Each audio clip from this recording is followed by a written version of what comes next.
In this video, we will talk about how to install Hyper-V on Windows 11 or Windows 10. This is going to be a quick method, so make sure to give a thumbs up, leave your feedback in the comment section and watch the complete video. Method 1. Turn Windows feature on or off. If you are a Windows Home user, then you will not find this option. If you are not using Windows Home, then you simply need to type here Hyper and you will get this option, turn Windows feature on or off. Click on this arrow and open it. Here you need to check this box, Hyper-V, and afterward click on OK.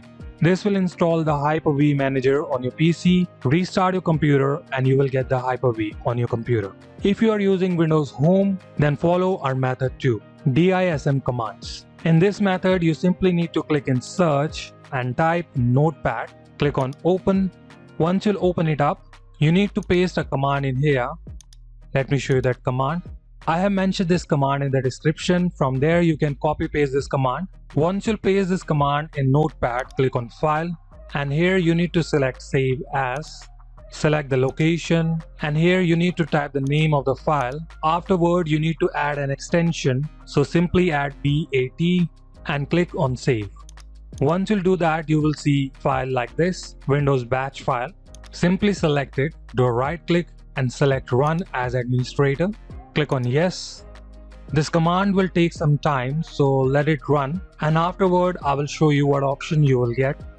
Here you can see that it's asking me to press any key to continue. Simply press enter. In my case, the command prompt has been removed, but you will get an option to restart your PC. So you simply need to click on Y on your keyboard and press enter afterward, and that will restart your computer and you can search for Hyper-V. You will get this Hyper-V manager. So that's how you can install Hyper-V on Windows 10 or Windows 11. I hope our method will help you to install Hyper-V on your Windows 10 or Windows 11. That's all for today. Thanks for watching.